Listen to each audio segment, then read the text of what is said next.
May 12, 1945, Seagoville, Texas. The canvas flap of the military truck pulled back, and 22 Japanese women stared at something impossible. A supermarket. Glass doors.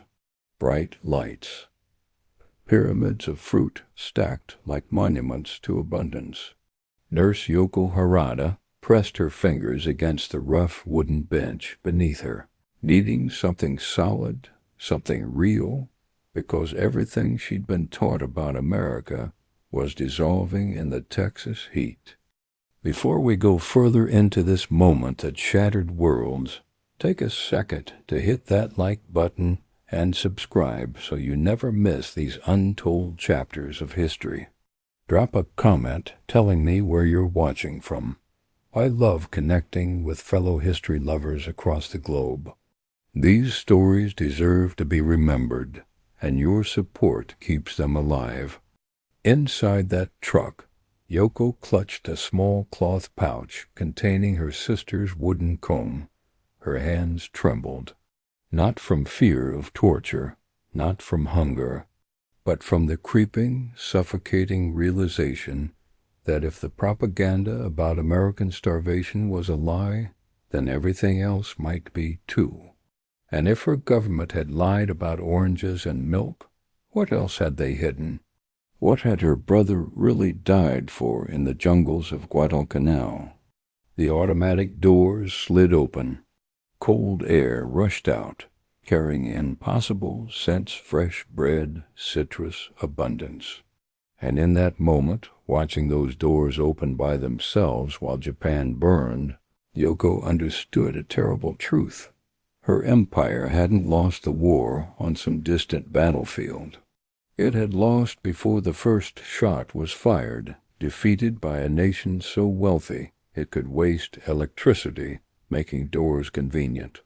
6 months earlier, Manila was dying. December 1944, the Japanese defensive perimeter collapsed under American artillery that never seemed to run out of shells. Yoko worked 18-hour shifts in underground hospitals carved from the city's ruins, treating soldiers with supplies that had vanished months ago. No morphine, no bandages, no hope. She'd watched men die from infections that a single dose of penicillin could have stopped, die screaming because there was nothing left to ease their pain. The propaganda films still played in the mess halls and barracks, projected on crumbling walls while shells whistled overhead. Grainy footage showing American cities in ruins, bread lines stretching for miles, workers rioting over scraps, factories shuttered and dark. The narration was always the same. America was weak, decadent, crumbling from within. The Anglo-American powers had overextended themselves. Victory was inevitable for the divine empire. Yoko believed it because questioning meant treason, because every Japanese citizen had been raised from childhood to trust the emperor's divine wisdom, absolutely, because her brother had died at Guadalcanal, and if the war was a lie, then his death meant nothing, so she believed. She had, too. By February 1945, belief didn't matter anymore. Manila fell. Yoko and 21 other female military personnel nurses, radio operators, translators, were captured by American Marines advancing through the burning city. They expected execution. The training films had shown American soldiers bayoneting prisoners, laughing while they did it. Barbaric demons who ate human flesh and knew nothing of honor. Instead, they were fed, given medical care, treated with a courtesy that felt more unsettling than cruelty would have been. A Marine medic dressed the shrapnel wound on Yoko's arm with clean bandages, real antibiotics, gentle hands. He was perhaps 20 years old, with freckles and kind eyes, and he looked nothing like a demon. In April, they boarded a transport ship crossing the Pacific. Yoko kept a hidden diary written in tiny characters on scraps of paper she tucked into the lining of her coat. One entry read, "I pray for death before dishonor. I pray the Americans show their true nature soon. This kindness is the cruelest torture. It makes me doubt everything I know to be true." The ship docked in San Francisco on May 8, 1945. The same day, Germany surrendered. Yoko stood at the rail and watched American sailors celebrate in the harbor. Wives running to embrace returning husbands, children waving flags. A city blazing with lights despite being technically still at war. Nothing was bombed. Nothing was destroyed. The propaganda had shown San Francisco as a wasteland, its factories silent, its people starving. Instead, she saw the Golden Gate Bridge gleaming red-orange in the sunset, trolley cars climbing hills, music drifting from open cafes, laughter, so much laughter. The cognitive dissonance was physical. 2 women vomited over the rail, and it wasn't seasickness. It was the psychological shock of watching your entire worldview crumble, of realizing that you'd been lied to so completely, so systematically, that you no longer knew what truth looked like.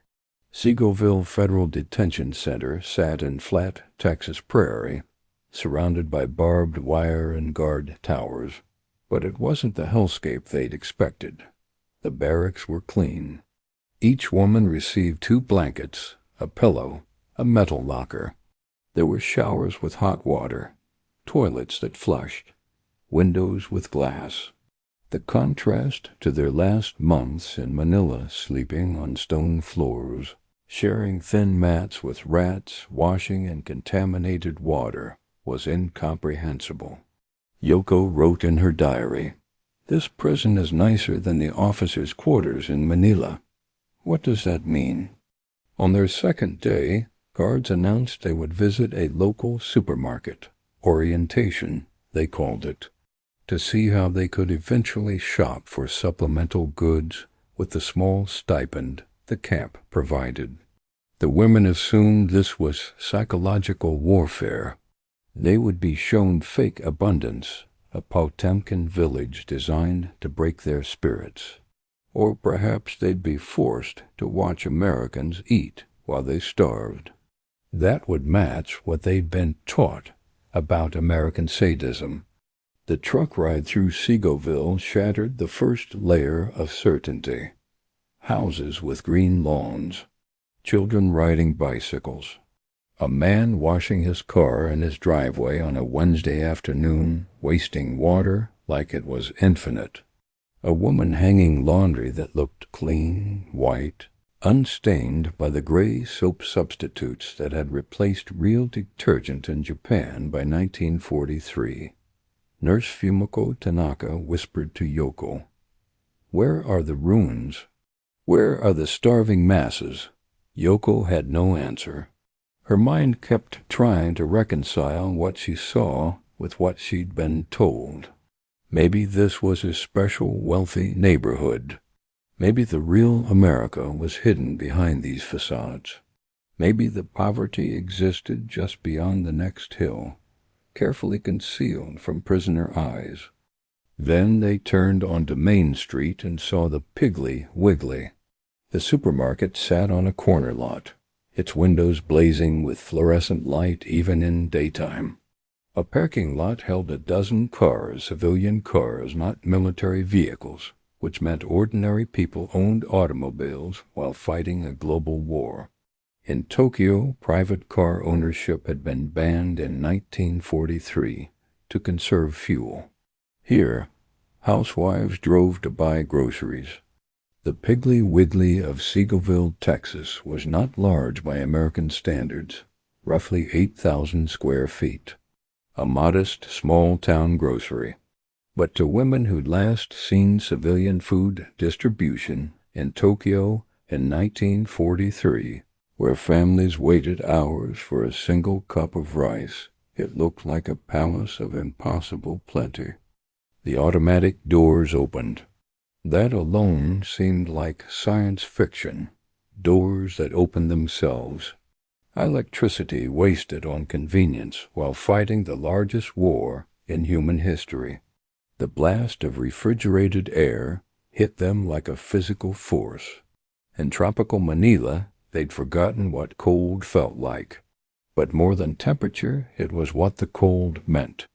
So much surplus electricity they used it to keep food fresh, not to power factories or weapons, just to preserve milk and meat for convenience. Yoko stepped inside and her worldview cracked like glass. Aisles stretched 40 feet deep. Shelves rose 6 feet high, packed solid with canned goods, boxes, jars, bags. The colors were obscene. Bright reds and yellows and blues, labels with smiling cartoon characters, products with names she couldn't read, but whose abundance screamed louder than any propaganda. She counted 19 varieties of canned vegetables in the first aisle alone. 19. In Tokyo, her mother had traded a silk kimono, a family heirloom, for a single can of bamboo shoots in 1944. Here, cans were stacked 3 deep, brands competing for attention, prices so low they were printed casually on little paper tags. The produce section broke something inside her. A pyramid of oranges rose 3 feet high, perfect spheres, no bruises, no rot, just gleaming orange abundance stacked carelessly, as if fruit was so common it could be wasted on display. California oranges, the sign said, fresh daily. Fumiko collapsed to her knees, not in prayer, in shock. A guard rushed over, concerned, trying to help her stand. She waved him away, gasping, pointing at the oranges with a shaking hand. "How?" she whispered in Japanese. "How is this possible?" The guard didn't understand her words, but he understood the emotion. He'd seen it before in other prisoners, other nationalities, the moment they realized how thoroughly they'd been deceived. He picked up an orange and gently placed it in Fumiko's hands. She held it like a sacred object, like proof of a crime she couldn't yet name. Yoko walked slowly down the cereal aisle. Kellogg's Corn Flakes, Post Toasties, Cheerios, Grape Nuts, shredded wheat, brands that meant nothing to her but whose sheer variety communicated everything. 20 different kinds of breakfast cereal. In Japan, breakfast was whatever you could scrounge watered-down miso soup, rice stretched with barley, sometimes just hot water with salt. This wasn't a military commissary. The guard explained through the translator that this was a civilian store. Normal people shopped here. Normal Americans walked in after work and bought whatever they wanted, limited only by ration coupons that still permitted more abundance than Tokyo had seen since 1941. The meat counter made Yoko's vision swim. Steaks, roasts, whole chickens, ham, bacon, pork chops, all behind glass, kept cold, refrigerated, displayed as if meat was ordinary, as if protein was so abundant it needed marketing and salesmanship rather than government rationing and distribution.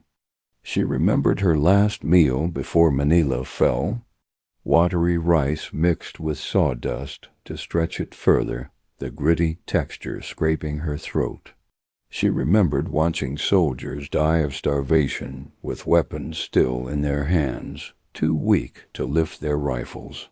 She remembered propaganda posters showing Americans as weak and gluttonous, drowning in decadent excess while the disciplined Japanese warrior spirit would triumph.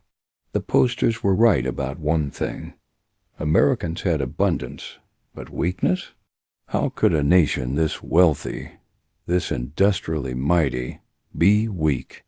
How could Japan possibly defeat an enemy that could afford to refrigerate meat for aesthetic display? Numbers she'd dismissed as enemy propaganda suddenly clicked into place with terrible clarity. She'd heard Americans produced 50,000 aircraft per year.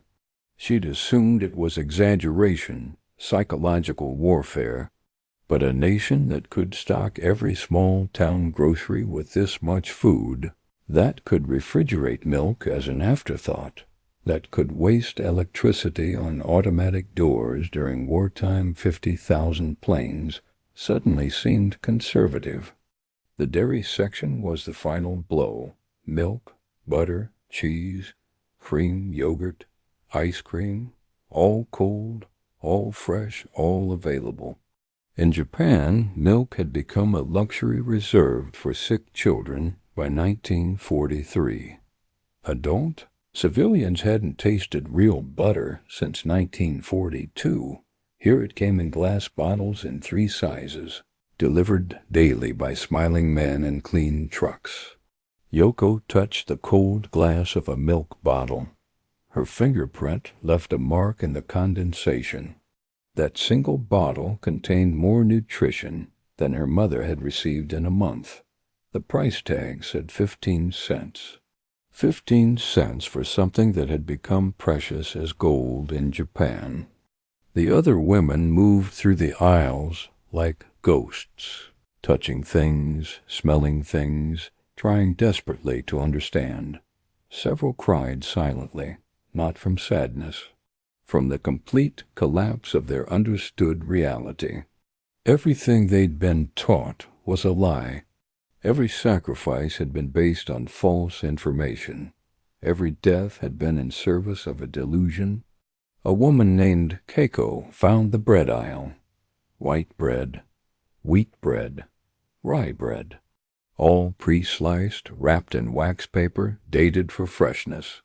She picked up a loaf and pressed it to her face, inhaling the yeasty sweetness. In her village outside Hiroshima, bread had disappeared in 1942. By 1944, people were grinding acorns into flour and pretending it was food, choking down the bitter paste because there was nothing else. The store manager watched these foreign women with confused sympathy. He didn't know their story. He just saw ladies overcome with emotion in his grocery store, and it made him uncomfortable. He asked the guard if they needed water, if they were okay, if maybe this had been a bad idea. The guard was a young corporal from Oklahoma who'd fought at Peleliu. He'd seen what starvation looked like. He'd liberated camps. He understood what these women were experiencing wasn't gratitude. It was betrayal on a scale most people couldn't comprehend. They'd been lied to systematically, completely, and the evidence was stacked floor to ceiling in a Texas grocery store. The shopping trip lasted 30 minutes. When they returned to the truck, no one spoke. The silence was heavy with implications too dangerous to voice aloud. Speaking it would make it real. Real meant everything they'd believed was false. Real meant their loved ones had died for lies. That night, Yoko wrote by flashlight, her hand shaking. Today I saw the enemy's real weapon. Not bombs or bullets, oranges, milk, bread stacked like monuments. We were told they starved. They did not. We were told their factories were gone. They were not. We were told we were winning. We were not. She hesitated, then added, I don't know who I hate more, the Americans for being strong or my own government for lying. Morning brought another shock. Scrambled eggs, buttered toast, real milk, orange juice, hot coffee with sugar, a prison breakfast richer than what most Japanese officers received. Each bite was delicious, shameful, undeniable. Her family in Osaka was freezing and starving. Her cousin had died for lack of medicine, and she was eating better in captivity than she had in 2 years of service. Worse was realizing this abundance wasn't wartime excess. This was normal America, the nation her empire believed spirit alone could defeat. Quietly, Yoko and the other women began to talk. Fumiko whispered that teachers had told them Americans were demons. Keiko said her husband died as a kamikaze, believing the same. Their silence held the deepest truth. Their loved ones had died for lies, charging, starving, sacrificing against an enemy that could refrigerate milk simply because it preferred it cold. June brought word of Germany's unconditional surrender. The war in Europe was over, and Yoko watched American guards celebrate with letters, laughter, and extra dessert rations. Even joy meant abundance ice cream for prisoners in wartime. Then came July 16th, a test in New Mexico. Censored but unmistakable, America had built a new, unprecedented weapon. Yoko felt dread. If a nation that filled every grocery shelf decided to create a bomb, what would it become? August 6th answered. Hiroshima. One bomb, one city erased. 90,000 gone in seconds. Keiko from a village nearby screamed until sedated. 3 days later, Nagasaki. Another city gone. America could keep going. Their surplus made destruction limitless. August 15th. Japan surrendered. The emperor's voice admitted the war had not developed to Japan's advantage. In Seagoville, the women felt no relief. They were going home to ruins, to lies, to a country that had collapsed while promising victory. Days before repatriation, Yoko asked to visit the supermarket one last time. The guards agreed, offering a final look at American abundance. She walked the aisles slowly, memorizing everything. The oranges still gleamed, impossibly bright, impossibly real. She held one, feeling the weight of every lie, every death, every waste. A laughing child ran past with cookies, a reminder that across the Pacific, children searched rubble for food, while leaders insisted Japan could defeat a nation overflowing with supplies. The cruelty wasn't in American treatment. It was in how clearly Japan had already lost. Yoko paid 15 cents for the orange, wrapped it, and carried it home as proof. In September 1945, returning to the ruins of Yokohama, she touched the softened fruit. Her sister, gaunt and starving, met her. Yoko offered the orange. Her sister held it like a relic, silent, understanding, and kept it on a shelf, letting it dry into a monument to the lies that had cost millions their lives.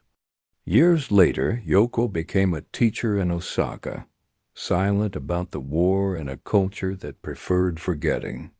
On her desk, she kept a faded photo taken by an American guard, the Piggly Wiggly in Seagoville, its automatic doors and overwhelming abundance. When students asked, she said only, "This is what truth looks like when power lies." The photo reminded her she'd survived the collapse of illusion. The store still stands, unaware it once shattered 22 women's beliefs. Yoko died in 1998.